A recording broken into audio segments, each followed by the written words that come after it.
मेरे प्यारे देशवासियों, मैं डॉक्टर महेश चंद्र चंद्रवंशी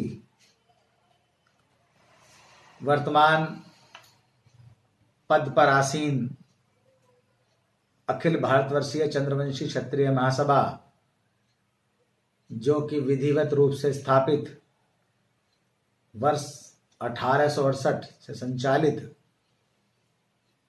एवं वर्ष 1912 में विधिवत रूप से पंजीकृत संस्था के सर्वोच्च पद पर आसीन राष्ट्रीय संयोजक के पद पर मैं आसीन हूं। मैं आप सभी को अपने चैनल डॉक्टर महेश चंद्रवंशी के माध्यम से आप सभी को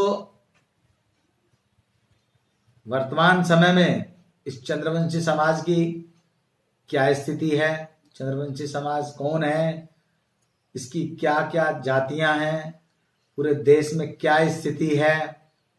आज अनेकों कुछ ऐसी समाज की संस्थाएं हैं जो कि अज्ञानतावश इस समाज को बरगलाने का, बहकाने का और अपनी जो हमारी परंपराएं थी, जो हमारी संस्कृति थी, उसको भुलाने का कार्य कर रही हैं।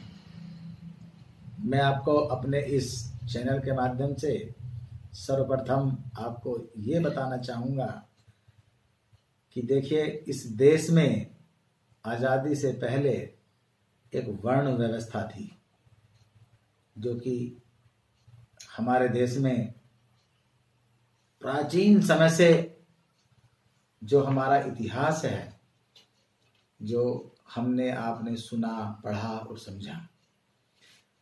रामायण काल, महाभारत काल, शकों का काल, हुंडका काल, मुगल काल और हमारा अंग्रेजी काल और आज वर्तमान का काल, इन सब का जब हम पूर्ण रूप से अध्ययन करते हैं, चूंकि मैं एक चंद्रवंशी क्षत्रिय समाज में मेरा जन्म हुआ, तो मैं इस चैनल के माध्यम से अपने इस चंद्रवंशी क्षत्रिय समाज के सभी अपने स्वजातीय बंधुओं का अपने इस चैनल में हार्दिक स्वागत करता हूं और उनको नमन करता हूं। मैंने भी बाल्यकाल से अपने इस समाज की स्थिति देखी, विभिन्न विभिन्न सामाजिक संगठनों में गया, वहां जाकर देखा। आज चंद्रवंशी समाज जो आज की स्थिति है और पूर्व की स्थिति है, उसमें बहुत कुछ फर्क आ चुका है। जो चंद्रवंशी क्षत्रिय समाज है, आज आजादी के बाद जो हमारा भारतीय संविधान में वर्ग बनाया गया है, वह एक अन्य पिछड़ी जाति में अंकित है। आजादी से पहले इस समाज की ऐसी स्थिति नहीं थी। देखिए, चंद्रवंशी क्षत्रियों ने इस देश पर 5000 वर्षों तक शासन किया है। यह किसी से छुपा हुआ नहीं है। जिस देश में हम बैठे हैं, इस भारतवर्ष में, इस देश का नाम भी, यह भी हमारे अपने इस समाज के नाम पर है। हस्तिनापुर नरेश महाराज भरत के नाम पर ही इस देश का नाम भारत रखा गया, जो कि भारत भी स्वयं एक चंद्रवंशी है। परिस्थितियां बदली, धीरे धीरे समय का बदलाव आया, और अगर हम पूरे देश का आज भी इतिहास का आकलन करते हैं, तो किसी न किसी रूप में इस चंद्रवंश की बहुत महत्ता है। हम चंद्रवंशियों को हमारे महादेव शंकर भगवान महाकाल जी ने भी हमको अपने मस्तक पर धारण किया। ऐसा हमारा एक विशाल समाज है। अब हम बात करते हैं कि ये चंद्रवंशी समाज क्या है, कौन है, कौन चंद्रवंशी क्षत्रिय है, क्या है। जैसे जैसे इस देश में अनेकों आतात्यायी आक्रमण हुए, राजा महाराजाओं के युद्ध हुए, समय ने धीरे धीरे बदलाव आया। जैसे जैसे हमारा महाभारत काल समाप्त हुआ, महाभारत भी हम में हुआ। जो इस देश में महाभारत काल में कौरव और पांडव, यह भी चंद्रवंशी थे। चंद्रवंशियों का गृह युद्ध, यह लिखित प्रमाण है।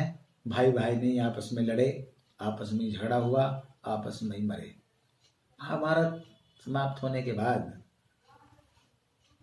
जब चंद्रवंशियों के गुरु महर्षि वेद व्यास जी ने यह कहा कि महाराज युधिष्ठिर जी से कि युद्ध समाप्त हो गया, अनेकों अबलाएं और इस देश में हाहाकार मच रहा है, अब क्या होगा, कैसे इस समाज का विकास होगा, कैसे समाज आगे बढ़ेगा, कैसे चलेगा, तो कुछ ना कुछ होना चाहिए।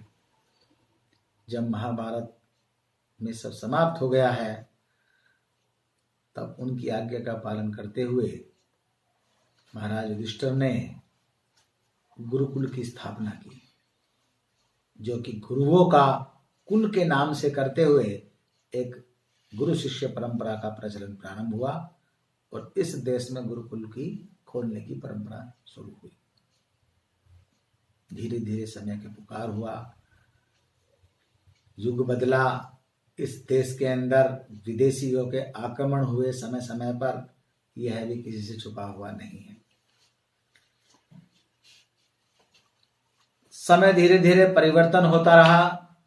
अगर हम पिछले कालों की गणना करते हैं तो उन काल में अगर हम देखते हैं तो इस देश के अंदर शूद्र नाम की भी कोई जाति नहीं थी।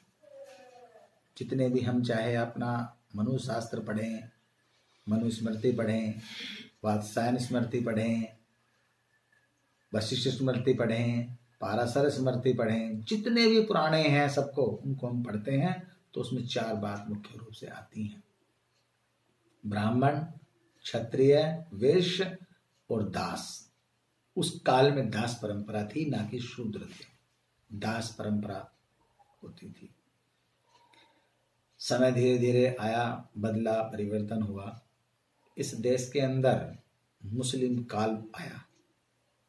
मुसलमानी काल में अगर हम अध्ययन करते हैं, वहां पर जब हमारा उस काल की गणना होती है, उस समय के इतिहासकार के पुस्तकों का अध्ययन करते हैं, हम अध्ययन करने के बाद में यह बात समझ में आती है कि जो इस देश में क्षत्रिय वर्ण था, वो ही सबकी रक्षा करने के लिए सर्वप्रथम सबसे आगे रहा है। यह भी किसी से बात छुपी हुई नहीं है। सत्य प्रमाणों का आकलन करने से यह बात पूर्ण रूप से सामने आती है कि जब भी किसी का शोषण हुआ, क्षत्रिय हमेशा सबसे आगे आए। मुगल काल में क्षत्रियों का सबसे ज्यादा विनाश हुआ, सबसे ज्यादा ये आया। अब चूंकि एक अपने इस चैनल के माध्यम से हम अपने ही समाज की बात कर रहे हैं, तो अपने ही इसी चंद्रवंशी समाज में हम कई राज्यों में अगर गणना करते हैं तो इनको कश्यप के नाम से वर्तमान में जाना जाता है। जो आज बहुत सारे लोग आप सुन रहे होंगे, देखते होंगे कि कोई कश्यप लगा रहा है अपने नाम के आगे, कश्यप प्रचलन चला, कश्यप लिखना शुरू किया। इस कश्यप टाइटल लिखने वाले लोगों की खोज की गई कि आखिर ये कश्यप लोग कौन हैं, कहाँ से आए ये कश्यप। क्योंकि हम पुरानी पुस्तकों का और अध्ययन करते हैं तो इतिहास के अंदर महर्षि कश्यप का नाम आता है। तो आखिर ये महर्षि कश्यप के वंशज हैं, वो कैसे हैं ये? क्योंकि महर्षि कश्यप तो ब्राह्मण थे। आखिर इनका इस कश्यप समाज से संबंध क्या है? इसकी जब बहुत सारे इनके सामाजिक संगठनों से मिला गया, जानकारी प्राप्त हुई, तो अन्य अन्य बातें आई जिसका कोई तर्क वितर्क और कोई प्रमाण इस तरह का ठोस मुझे या मेरे साथ साथीगण जो अन्य जो हमारे शिक्षित वर्ग के लोग हैं उनको कहीं प्राप्त नहीं हुआ। समाज में जाया गया, मिलने के बाद ग्रामीण क्षेत्रों में करा, बड़े बुजुर्गों से आकलन किया तो पता लगा कि कश्यप रूप से लिखने वाले आदमी वो कहार जाति के लोग हैं, जिनका व्यवसाय आज से लगभग 30 या 40 वर्ष पूर्व पानी पिलाने का कार्य था। वो घरों में उच्च जाति के लोगों के यहां पर पानी पिलाने का कार्य करते थे। और थोड़ा पीछे गणना किया गया, समाज की स्थिति देखी गई तो पता लगा कि ये कहार हैं, जो कि डोली उठाने का काम इनसे कराया गया या किया इन्होंने। इनका गहराईता से अध्ययन हुआ। अध्ययन होने के बाद यह बात सामने आई कि इनको किसी भी समाज ने, जो उच्च जाति के माने जाते हैं, उन्होंने इनको नीचा या छोटा नहीं बताया और ना ही इनको छोटा आकलन किया गया। तो यह बात आई सामने कि जो कश्यप लिखने वाले लोग हैं वो ही कहार जाति के लोग हैं और जिनका मूल रूप से काम पानी पिलाने का ये हुआ। फिर और ज्यादा गहराई से अध्ययन किया गया तो ये बात आई सामने कि ये कश्यप जो है ये क्यों लिखते हैं। जब जानकारी हुई तो हमने जब इनकी बहुत ज्यादा खोजबीन की, क्योंकि हमारा अपना ये मान्य है कि आज देश में जब 5000 वर्षों तक चंद्रवंशियों ने किया तो आज इनकी स्थिति ऐसी खराब क्यों है। ये सब धीरे धीरे धीरे धीरे अन्य अन्य जातियों में बढ़ता चला गया, जातियां बदलती गई। इसीलिए हमने जो है यह संकल्प लिया हुआ है कि जो चंद्रवंश की मूल जातियां हैं, जो आज अनेकों जातियों में बदल चुकी हैं, परिवर्तित हो चुकी हैं, बल्कि वो हैं पूर्ण रूप से चंद्रवंशी क्षत्रिय, उनको एकीकरण का काम कर रहे हैं, मिलाने का काम कर रहे हैं और अपने इतिहास की जानकारी देके उनका विकास का काम कर रहे हैं। कुछ कश्यप भाइयों को हमने इतिहास के बारे में बताने का काम किया, इतिहास की पुस्तकों को बताने का काम किया। जैसे कि कहार लोगों को, कश्यप लोगों को हमने ये बताया कि कहार नाम की कोई जाति नहीं है। वर्ष 1303 से पहले पूरी दुनिया की, चाहे हमारा ऋग्वेद, यजुर्वेद, अथर्ववेद, पूरी दुनिया की हिस्ट्री ऑफ रेशो पाशियन, इंडियन रेशो, हिस्ट्री ऑफ पर्सिया, पूरी दुनिया की जितनी भी पुस्तकें हैं उन किसी पुस्तकों में भी वर्ष 1303 से पहले कहीं भी कहार जाति का कोई उल्लेख नहीं है। सर्वप्रथम मुगल काल में जो उस समय के प्राचीन इतिहासकार हैं, मुगलिया काल के राजपूत सामंत में अलाउद्दीन खिलजी के समय में यह कार शब्द जो है कहार आया। तो इससे यह बात सिद्ध होती है कि 1303 से पहले कहार जाति कोई थी नहीं। 1303 के बाद ही यह जाति का उदय हुआ। और ज्यादा इतिहास में डुबकी लगाई गई, खोजा गया तो ये बात सामने आई कि जो आज कश्यप समाज के संगठन एक मत आरक्षण पाने के लिए जातीय परिवर्तन कराने पर लगे हुए हैं, वह सब पूर्ण रूप से गलत है। कश्यप समाज के लोग पूर्ण रूप से क्षत्रिय हैं, चंद्रवंशी क्षत्रिय हैं।